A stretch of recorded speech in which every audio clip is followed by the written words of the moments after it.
Welcome back to the channel, guys. Let's get straight into it. Special shout out to aka Cowboy Fan for winning last video's challenge. For this video, guys, there's gonna be a character from Sonic hidden throughout the clips. Same rules apply. First to comment down below the name of that character with the correct timestamp gets a shout out on the next video. Let's get it. Update 3.2 for Battlefield is finally here, guys, with the return of the class system. So let's just jump straight into it. Now, what I've noticed with each class, guys, is that each class has its own personal weapon attribute. So for the assault class, it's 3 extra mags and its own personal gadget. For the assault class is the med pin. Basically, you can heal yourself mid-game, but the only con is that you can only use it once. So you gotta be smart when you're gonna use it. Now, the specialists who are in the assault class include Sundance, Dozer, McKay, and Zane. Each class, of course, comes with their own personal primary gun, their secondary gun, as well as their gadget, and lastly, their throwable. Now, if we go to their primary gun, you can see here it has a little asterisk by assault, basically showing that these guns are basically the best suited for that specific class in which you chose. The gadgets included for the assault class are the smoke grenade launcher, the armor plate, the C5 explosive, and lastly, the M18 Claymore. For the throwables, we have the good old classic frag grenade, followed by the concussion grenade. Then we have the smoke grenade, incendiary grenade, and then the new one off the list, we have the throwing knife. Moving on to the next class, which is the engineer class, and their weapon attribute is improved accuracy while crouched or prone. Their personal gadget is the repair tool, which is pretty self-explanatory. Now, the specialists included in this class is Crawford, Liz, and Boris. When it comes to the primary weapon for this class, it's going to be the LMGs, in which they're going to be the most proficient with and also get the most out of.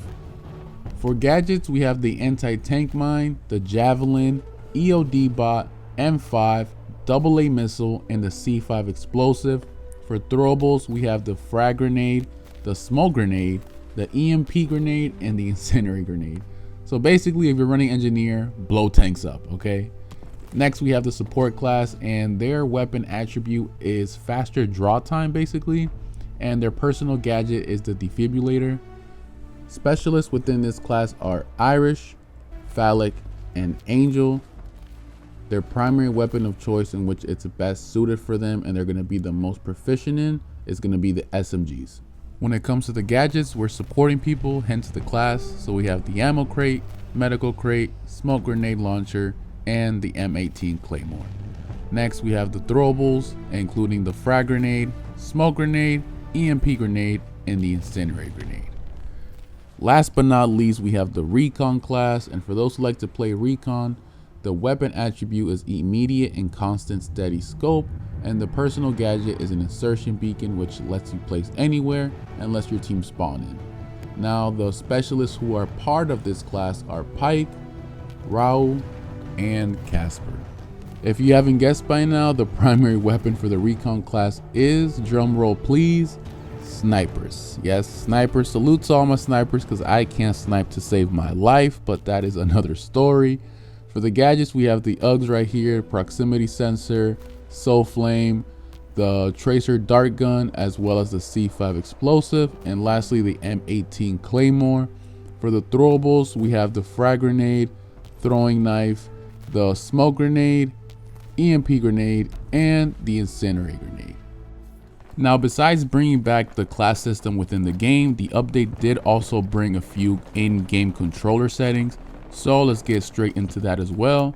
The first change being the weapon attachment screen.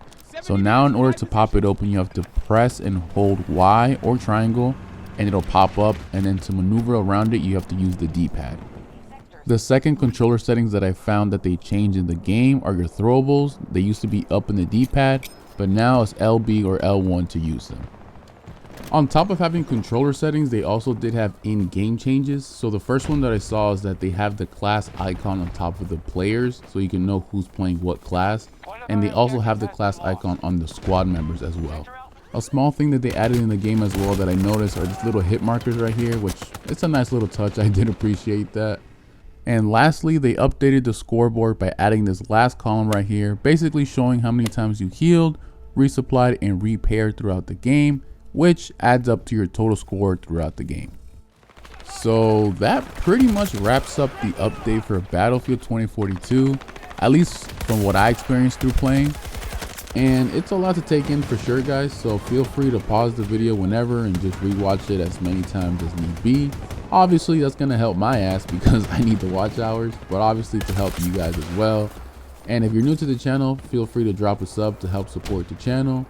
But enough of the shameless plugging by myself. I hope you guys enjoyed the video, and like always, make sure to be back for the next video. Peace.